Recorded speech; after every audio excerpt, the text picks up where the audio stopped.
이 땅의 인구의 반은 여성입니다. 또 그들은 또 누군가의 딸이죠. 딸로서 좀 있습니다. 인류 역사 속에서 여성은 대부분 약자였었습니다.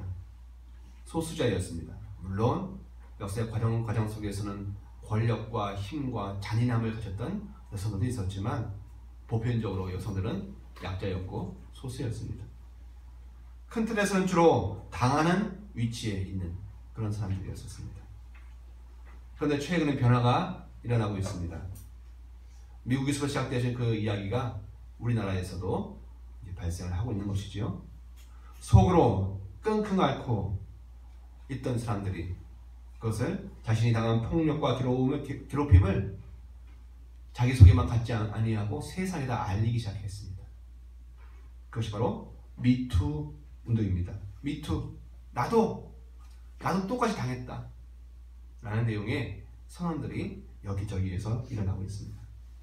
검찰 내부에서 있었던 성폭력, 예전 같으면 그 검찰 권력이 너무 강하기 때문에 표시도 하지 못했던 그런 것들을 이제는 표시를 하기 시작했습니다.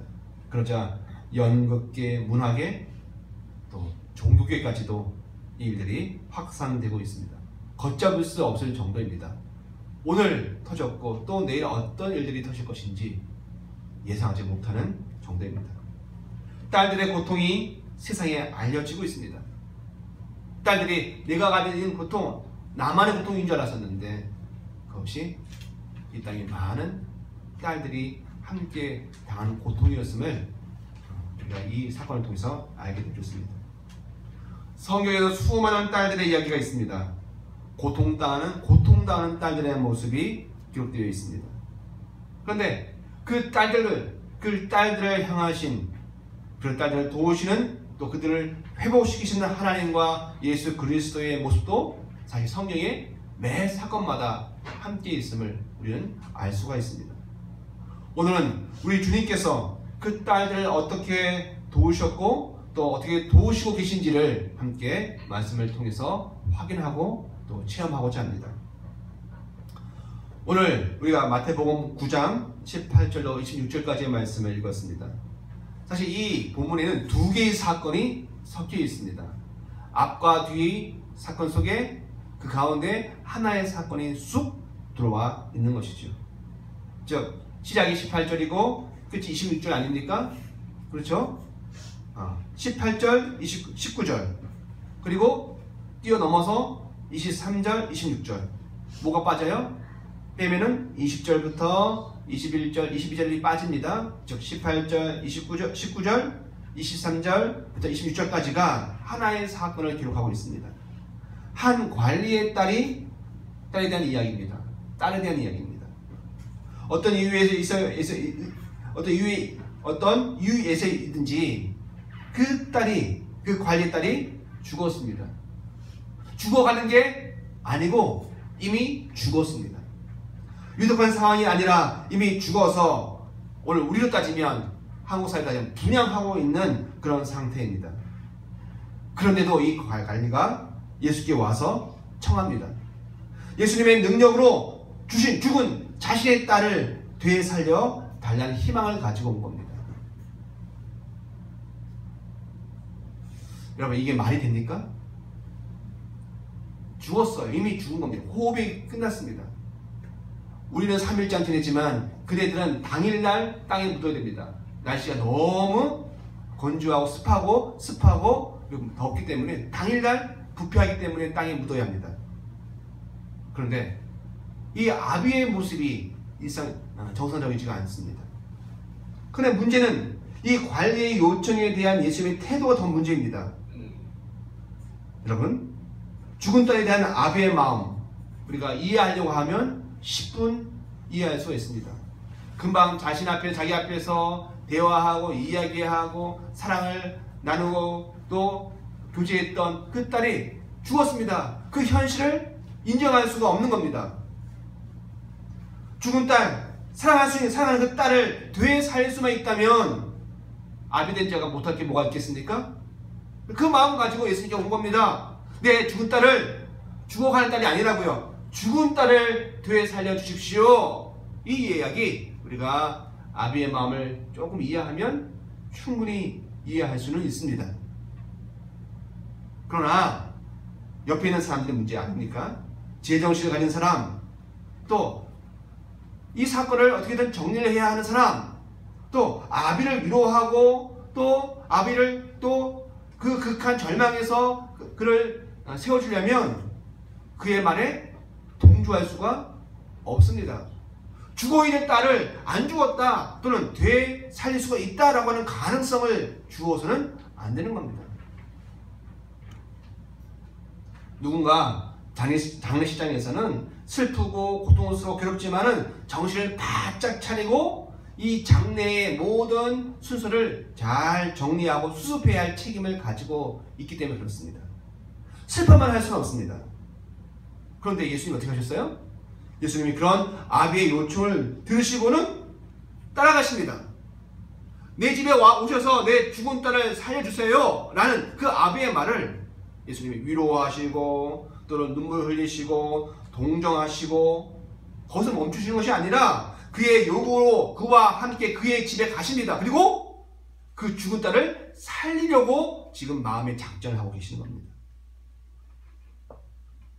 단지 너무 고통과 근심에 쌓여있는 아비를 위로하시려고 하시는 것이 아니라 아비가 목적이 아니라 죽어있는 딸을 진짜 살리려고 예수님이 가신 거라고요. 지금.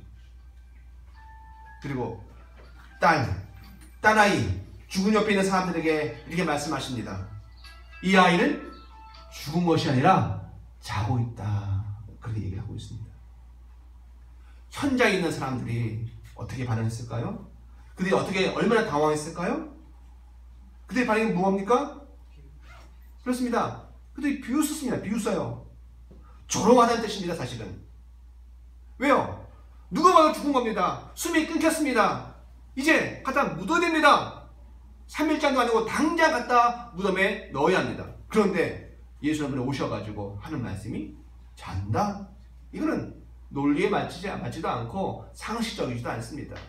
아니 아비를 위로하려면 다른 현실에 관한 이야기를 해야 되는데 죽은 딸을 살린다, 아니 잔다 이런 말씀을 하시는 것은 오히려 아비에게 엉뚱한 가능성과 희망, 거기다 나중에 더 큰 실망감 때문에 더 큰 문제가 발생될 수 있는 것입니다.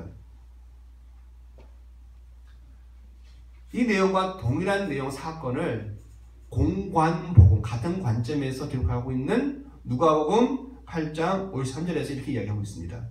그들이 그 죽은 것을 아는 거로 비웃더라. 그들의 경험은 뭐예요? 그들이 파악한 사실은 무엇입니까? 잔 게 아니에요. 이 아이는 죽은 겁니다. 그 죽은 것을 알기 때문에 아는 거로 예수님의 말씀을 비웃습니다. 여기에 아주 중요한 내용이 있습니다.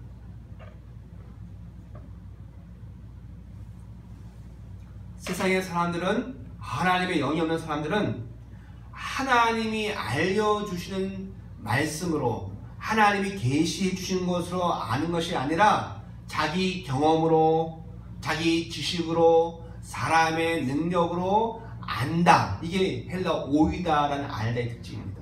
그렇게 알기 때문에 또 자기가 아는 것을 절대화하기 때문에 저들의 경험을 초월하여서 새롭게 역사하시려고 하시는 하나님의 그 일을 받아낼 수가 없고 기대할 수도 없고 그것을 소원할 수도 없다는 것입니다. 자기 수준에서 알고 있기 때문에 인간이 수천 년 동안 태어나서 살다가 죽어갔고 한 번 죽으면 다시 살지 못하고 묻혀야 하고 썩어져야 한다는 이 사실로만 알고 있기 때문에 그것이 다라고 알기 때문에 지금 하나님이신 예수께서 오셔서 죽은 것이 아니라 잔다, 즉 살아날 것이다 라고 하는 말도 자기 상식에는, 자기 이치에는, 자기 경험에는, 자기 논리에는 맞지 않기 때문에 비웃고 있는 겁니다. 여러분.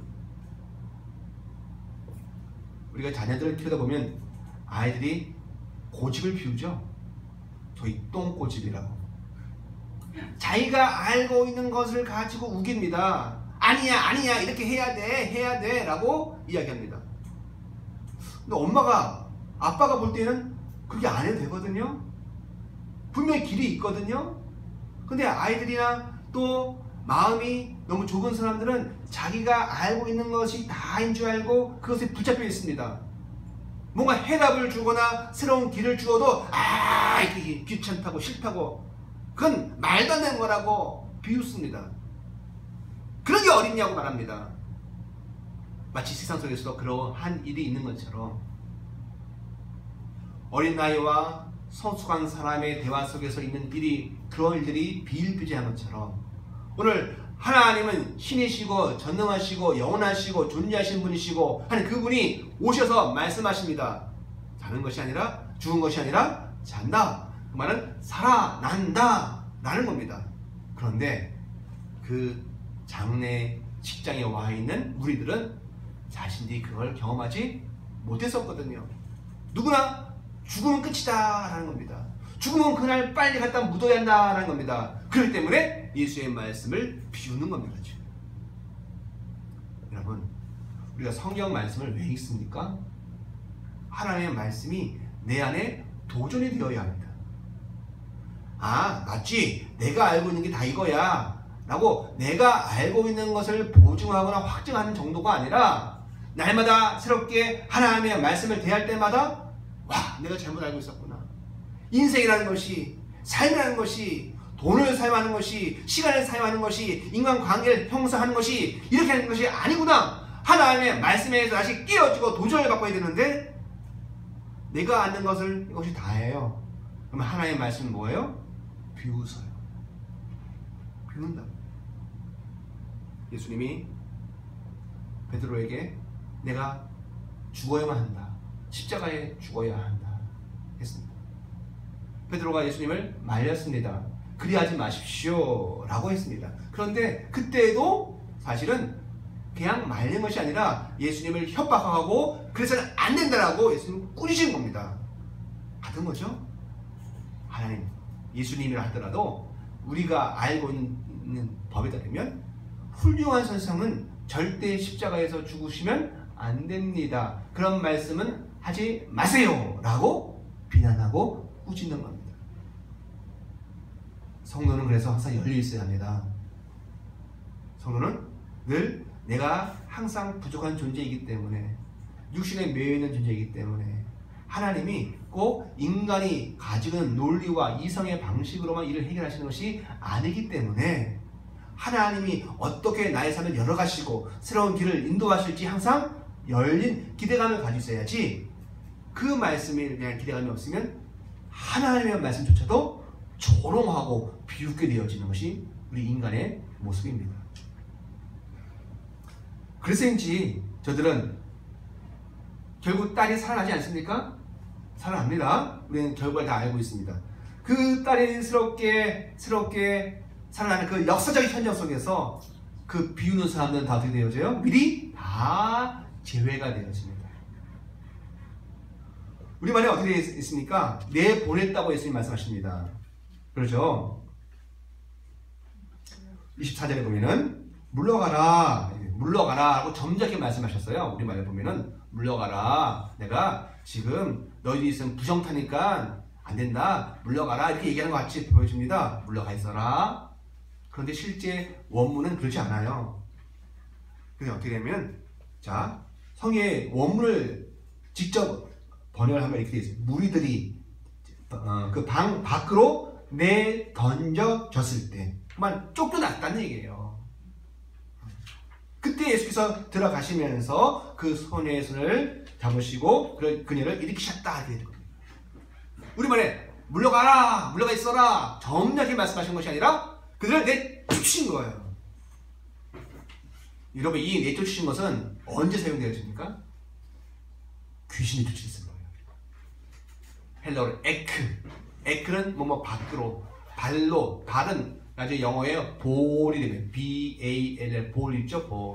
볼. 그것이 헬라어의 발로 던지다.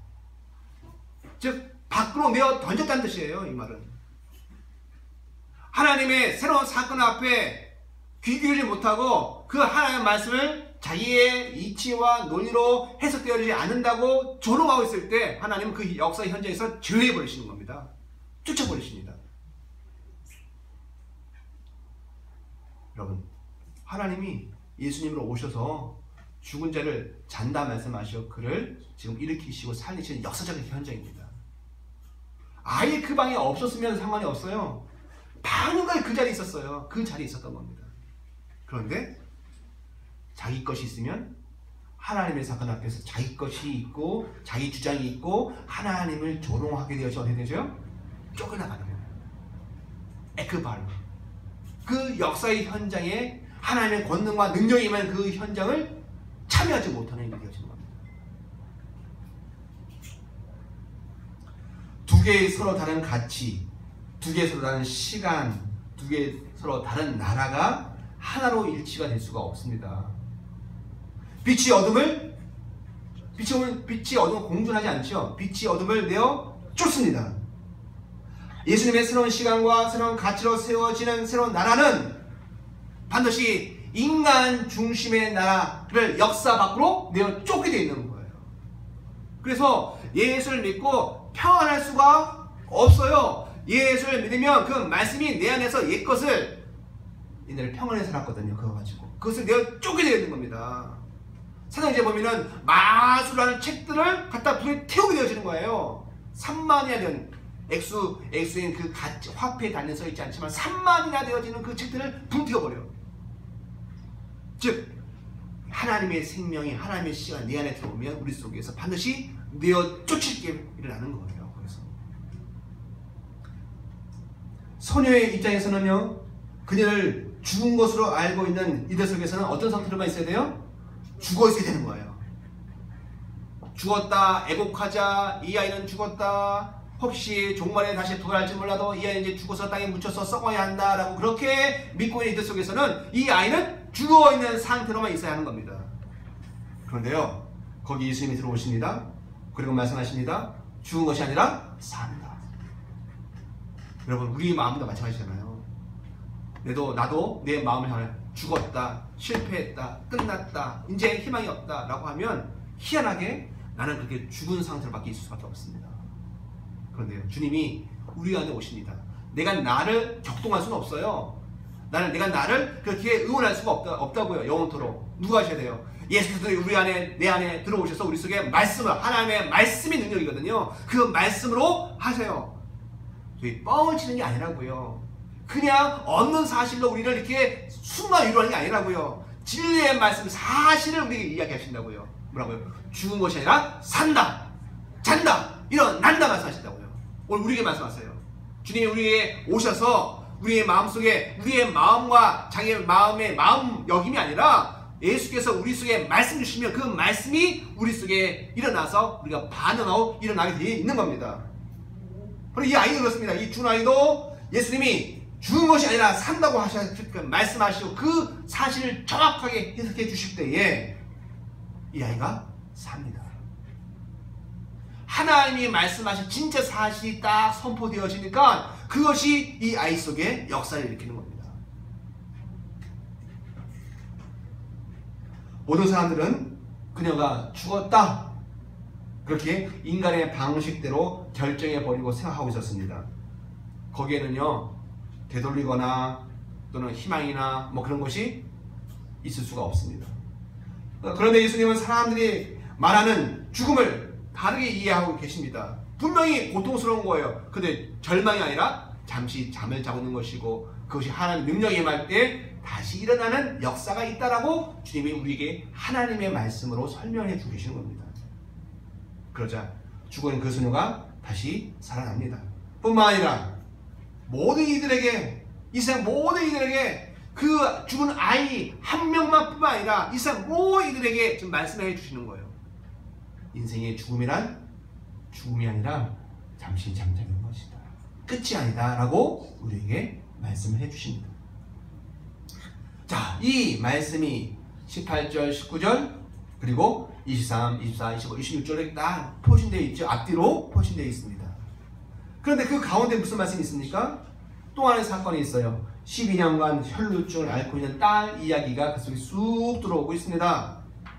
앞에서 보았듯이 본문은 관리의 딸의 이야기에 대한 그 단락입니다. 그 사이 즉 20절에서 22절까지 다른 사건이 발생하고 있습니다. 뭡니까? 혈루증. 혈이 무슨 혈이에요? 피지, 피. 혈루증. 그건 하혈을 한다는 거예요. 피를 흘린다는 겁니다. 피를 유출하는 여인에 대한 이야기입니다. 한 달에 한 번 하는 게 아니라 늘 하혈을 하고 있는 여성에 대한 이야기를 하고 있는 거예요. 지금. 고통스럽게 있죠. 그죠? 남성들은 알지 못하는 여성들의 그 고통을 매일같이 경험하고 있습니다. 근데 중요한 것은요, 그 이름, 즉 혈루증 또는 유출병이라고 하는 이 병명이 중요합니다. 유대인의 전통에 따르면 레위기 15장 19절에서 33절 이하에 보면은 이 병을 그냥 다른 병이 아니라 부정한 병, 깨끗하지 않은 병이라고 그렇게 명명하고 있습니다.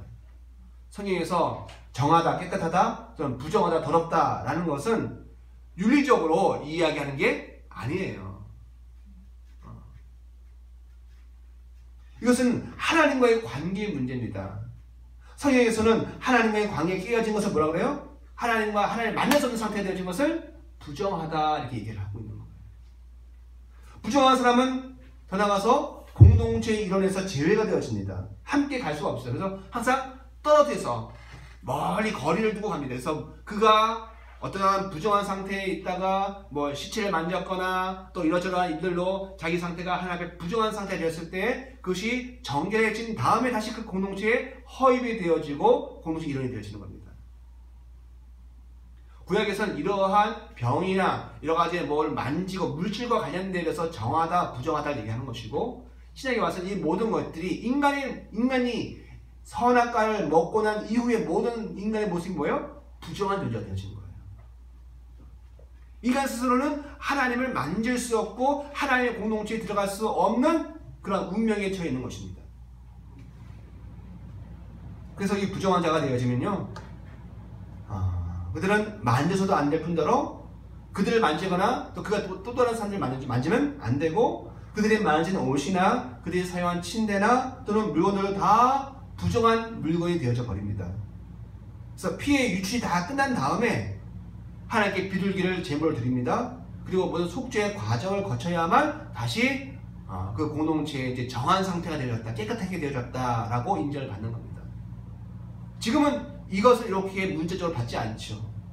지금 영적인 의미로 정하다, 부정하다를 얘기하는 겁니다. 그러나 고대 사회에서는, 구약 시대에서는 이러한 모든 일상의 삶 하나하나를 정하다, 부정하다를 다 구별해 놓은 것입니다.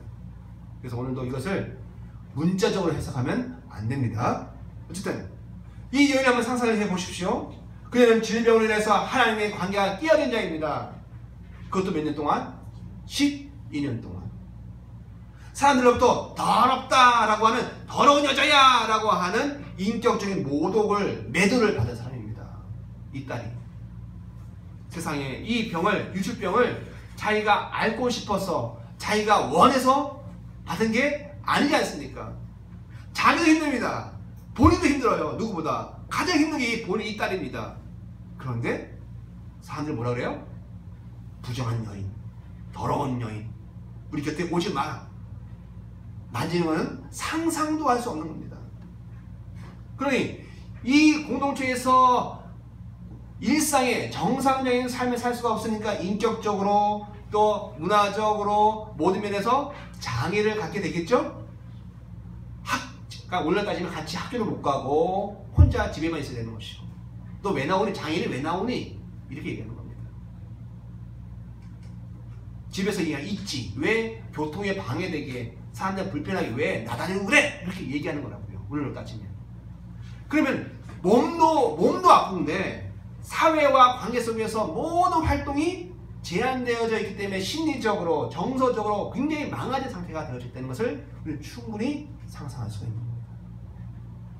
아니, 집 밖에서만 그런 것이 아니에요. 그러한 아이를 키우고 있는 부모도 같은 고통을 가지고 있는 겁니다. 강서 지역에 장애인 학교를 지으려고 했었습니다. 그런데 그것이 있는 사람들이 반발하여서 왜 우리 여기에다가 교남도 있는데 또 학교를 지으려고 하냐 반발했죠. 그때 부모들 어떻게 했어요? 엄마들이 무릎을 꿇었어요. 반대하는 분들한테 무릎을 꿇고 그렇게 제발 우리 아이들에게 교육의 기회를 박탈하지 말아달라고 그렇게 애걸복걸 했었습니다. 그러니까 오늘날도 그런데 20년 전에 그 장애를 가지고 있고 또 이 피 흘림이라는 것이 당시 종교적으로는 굉장히 부정한 것으로 역임을 받았던 사회인지라 그녀와 그녀의 가족들이 가지는 고통은 정말 이루 말할 수 없고 정상적인 삶을 영위할 수가 없었던 것이었습니다. 아무도 그와 함께 있을 수가 없어요. 만지면 너도 부정해지니까. 부모도 동일한 겁니다. 그래서 몸만 아픈 것이 아니라 정서적으로, 감정적으로, 인격적으로 심하게 손상을 입어서 정상적인 사람이 아니에요. 피만 흘려서 사람이 아니라 몸이 다 깨지는 겁니다. 우리도 마찬가지죠. 우리가 커오면서 사실 가정에서 사랑받고 가정에서 위로받고 가정에서 격려받고 자라는 것이 원칙이지만 근데 대부분 보면은 대부분의 상처가 또 어디서 생겨요? 아이러니하게도 가정에서 생겨요. 친인척과의 관계 속에서 생긴다고요. 수많은 말들과 또 어떻게 치부하고 여기는 것에 의하여서 여자가 뭘 하느냐 이 수많은 말들을 인하여서 우리 삶 속에 상처를 가지고 있는 것도 가정 속에서 발생하기도 합니다. 그런 그녀가 지금 정말 말도 안 되는 일을 하고 있습니다. 당시의 관습에서는 상상할 수 없는 거예요. 당시 문화 속에서는 이건 말도 안 되는 겁니다. 왜요? 여자가 남자를 만지는 것도 말이 안 될 뿐더러 부정해야 하잖아요. 그죠? 사회적으로 부정한 여자고 더러운 여자라고 취급을 받는 이 여성이 와서 어떤 남성의 옷자락을 만진다는 것 자체가 이거는 불법이에요. 사회적으로. 모든 사람들이 기겁을 할 일입니다. 이것은.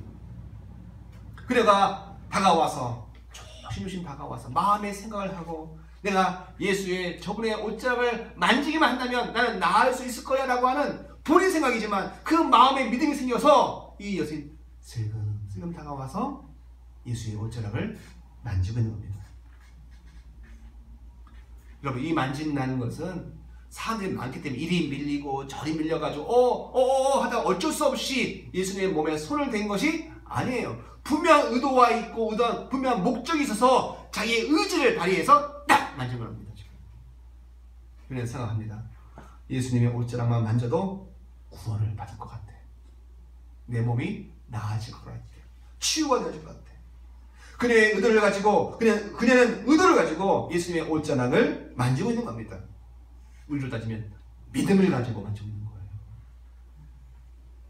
병의 문제만이 아니라 자신의 구원을 소원하면서 나의 이 피 흘리는 이 육신의 병뿐만 아니라 모든 인격과 삶이 망가져 있는 이 삶 속에서 나를 구원하시고 나의 영혼의 문제까지도 구원해 달라는 소원을 가지고 믿음을 가지고 예수님을 만지고 있는 겁니다. 여러분 여기서 만지다는 헬라어 동사가 아프토입니다. 아프토. 다가가다, 치료하다 그런 뜻으로 이해가 되어진 단어입니다. 놀라운 것은요. 구약에도 이 헬라어 성경인 헬라어 번역되어진 70인 성경에도 이 아프토라는 단어가 쓰이는데 근데 전혀 엉뚱하게 쓰이고 있어요. 하나님께서 선악과 선을 알게 하는 남을 향해 아프토 다가오지 못하도록 하셨어요. 하나님께서 임재하신 시내 산에 백성들이 아프토 다가오지 못하게 하셨어요. 그 아프토 구약에서 보면은 하나님은 당신의 백성들이지만 하나님의 신성이 임하고 그 권능이 임한 곳에 다가오는 것을 금하셨다고요. 누구도 하나님의 신성에 참여하는 것이 허락되어지지 않았었습니다. 단지 모세나 또 하나님이 세우신 종들을 통해서만 간신히 하나님의 신성에 참여하고 그분께 다가갈 수가 있었어요.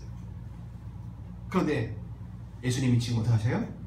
그 여자가 이 여인이 만지기 위해서 아프토 즉 예수께 슬금 다가오는 그것을 허락하신다는 거예요. 지금 하나님이신 예수께서 신약에 오셔서는 몇몇 사람, 중요한 사람, 잘난 사람 그들에게만 다가오는 것을 허용하시는 것이 아니라 병들고 부정하고 깨어지고 망가지고 마음이 상하고 고통하는 그들이 살겠다라고 예수께 하나님께 다가오는 그 아프토를 허용하시다고 하고 계신다는 겁니다. 우리 하나님은 어떤 분이시라고요? 우리 예수님은 어떤 분이시라고요?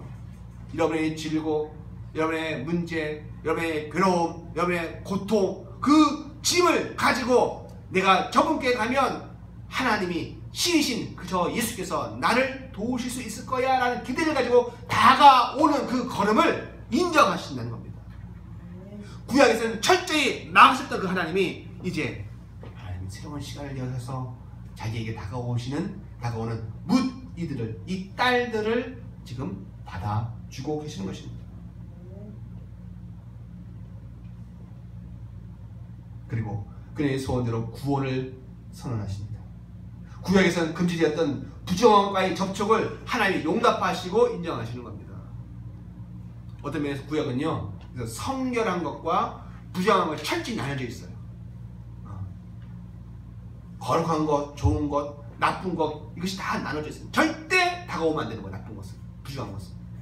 그런데 신약에서는요, 사랑의 하나님이 예수님 오셔서 다가오라, 내게 오라, 내게 와서 물을 마시라, 내게 와서 먹으라 라고 자신에게 다가오는 것을 허락하시는 거예요. 구약이 거룩한 것과 부정한 것이 구별되어 있다면 신약에서 예수님은 오셔서 부정한 것이 거룩하고 신성한 하나님께 오게 함으로 그들도 변화되게 하고 계시는 것입니다. 그래서 거룩한 게 왜 거룩한 것이 존재하느냐? 부정하고 속된 것들이 와서 변화되어질 수 있도록 이 땅에 존재하는 것입니다. 혈류병 때문에 남편에게서 버림받을 수도 있는 이 여인입니다. 부모로부터, 형제들로부터, 자녀가 있으면 자녀로부터 위로가 아닌 원망과 저주와 고통에 살린 이 여인이 그냥 자신에게 주어진 믿음대로 구원을 지금 얻고 있습니다. 하나님께 앞부터 나아가는 것을 허락받고 있습니다. 이제 평안히 잠잘 수 있는 행복을 얻습니다. 그리고 그 여인을 향해 주님이 이렇게 부르십니다. 뭐라고요? 딸아, 어떻게 하나? 안심하라. 예수님 딸입니까? 아니에요. 그런데 딸이라고 말씀하고 계십니다. 자, 아까 앞부분에 19절부터 처음 그 사건, 이 사건은 어떤 관리가 자신의 딸을 살리기 위하여서 예수께 이 말도 안 되는 것을 구하지 않았습니까? 어차피 이것이 하나의 예화가 되어지는 거예요. 그 관리가 자기 딸을 살리기 위해서 참으로 비정상적이고 비논리적인 것을 예수님께 구하며 앞부터 다가왔듯이 이제 예수님은 뭐라 그러십니까? 이 땅에 고통받고 있고 이 땅에 상한 심령으로 고통하고 아파하고 처절하게 살고 있는 그 인생들이 자신에게 다가오는 것을 허락하시고 치료하시고 구원하시고 말씀하신 것이 딸아, 이제 안심하라 말씀하고 계십니다. 안심하라, 이 단어는요, 구약에서 모세나 또는 엘리야와 같은 하나님의 사람들이 하나님의 권능과 능력으로 그걸 딱 자신이 경험을 해. 그리고 두려움에 쌓이는 백성들에게 사용했던 단어예요. 뭐니 뭐 한다고요? 자신은 두려움과 공포만 보고 있는 것이 아니라 뒤에 하나님의 든든한 백을 알고 있고 경험하고 있기 때문에 그걸 딱 알고 자신의 백성들한테 얘들아, 앞에 홍해가 있느냐? 얘들아, 앞에 저 아람 군대가 있느냐? 놀라지 말아라. 하나님이 더 강력한 힘을 지금 우리에게 보여주시고 준비하고 계십니다. 그러니 안심하라. 이렇게 할 때 안심하라 나오는 거예요. 그냥 안심하라가 아니라. 그러니까 예수님은 뭐예요? 예수님도 지금 우리로 하여금 너희들이 이 땅에서 이 세상은 악하고 이 땅에서는 제대로 살 수가 없어 원래. 그래서 너가 고통하고 있는 거 안다. 그러나 나는 바로 하나님의 권능과 능력과 위로를 내가 알고 그것을 너희에게 줄 수 있기 때문에 내게 오는 것을 너희 불편하지 말고 안심하라. 너가 치유받고 회복되고 너희 영혼이 잘 될 것이다 라고 말씀하고 계신 것입니다.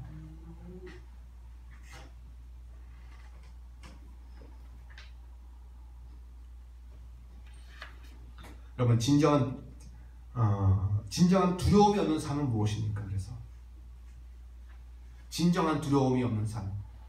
우리가 사실 두려움 때문에 시도도 안 하고 그리고 포기하고 마음에 상처 입고 살고 있잖아요.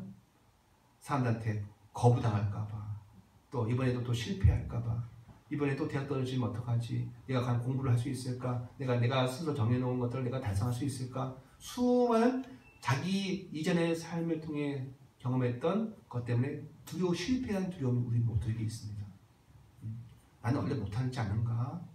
내가 할 수 있을까? 라고 하는 수많은 두려움이 우리 안에 있습니다. 그래서 그 두려움을 없애는 방법은 뭡니까? 으쌰 힘내면 한 5분 갑니다. 좋은 말 듣고 위로받으면 한 1년을 갈 수도 있을 것 같아요. 그런데 바로 절대자 되시는, 두려움이 없으신 그 하나님을 경험하는 그것이 진짜 내 안에 있는 두려움을 해결하는 비결인 줄 믿습니다. 그래서 제가 목사로서, 사역자로서 여러분에게 성경 읽고 예배하시고 기도하시고 하는 것들이 내가 행위를 많이 하자, 업을 많이 쌓아놓자, 좋은 공덕을 쌓자, 이걸 얘기하는 게 아닙니다. 뭐예요? 이미 하나님이 우리에게 주시려고 장만해 놓으신 하나님의 그 부요한 선물들이 있는데 그것을 내 것으로 삼자라는 거예요. 예수를 믿어도 그것이 없으면 핍절한 인생을 삽니다. 예수를 믿어도 그것 없으면 정말 두려움 속에 붙잡혀서 한 발자국도 앞으로 못 나가고 자기 생각 속에 빠져서 죽어갑니다. 영혼은 구원을 받더라도. 그런데요, 하나님의 그 부요하심을 가지면 뭐가 돼요? 안심하라가 내 거가 되어진다. 그 절대자가 아비의 사랑으로 오신 그분이 바로 예수십니다. 그리고 이제 우리가 그분께 다가가는 것을, 기도로 다가가고 예배로 다가가고 하나님 앞에 다가가는 것을 지금 오히려 기뻐하시고, 그리고 말씀하시는 것이 얘야 안심하라, 따라 안심하라 말씀하십니다. 그렇습니다. 죽은 딸을 살리기 위해서 불가능한 것을 요구했던 한 아비가 있었습니다. 또한 예수님은 지금 육체적 사회적 고통으로 시달리고 있는 여인을 딸이라고 부르시고 그를 사랑하십니다. 그리고 그 사랑은 하나님이신 당신께 자신의 문제를 가지고 머뭇거리듯 그러나 수줍어 다가와 전능자의 도움을 구하고자 그 옷자락을 붙드는 것을 더 이상 부정하지 않다라고 말씀하시는 것입니다. 너 왜 했니? 너까지 왜 그랬니? 라고 하지 아니하시고 따라 안심하라 말씀하십니다. 그 모습 그대로 받아주시면서 당신의 것을 나눠주시기를 마다하지 않으시는 겁니다. 그것이 바로 여러분, 바로 주님의 딸이고 우리 모두가 이런 면에서는 딸이라는 것입니다. 29절에 보면 하나님 예수님은 이제 능동적으로 또 다른 사람을 만지십니다. 아까 누가 만졌어요? 이 여인이 와서 만질까 말까 해도 되나? 그 수많은 갈등 속에서 예수님을 만지지 않습니까? 그런데 이제는 예수님께서 만지시고 다니시는 거예요. 자, 한번 29절 읽어볼까요? 시작. 자, 25절 읽겠습니다. 25절 시작. 무리를 보낸 후에 예수께서 들어가사 소녀를 잡으시며 일어나는지라 그 소문이 그 온 땅에 퍼졌더라. 그리고 29절 있습니다. 29절 시작.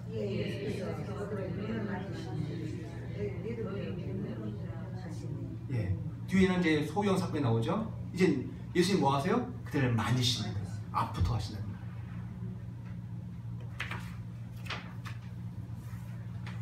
그렇게 세상을 살리시는 일을, 구원의 일을 예수께서 능동적으로 행하시는 것입니다. 거기에는 제약이나 거침이 없습니다.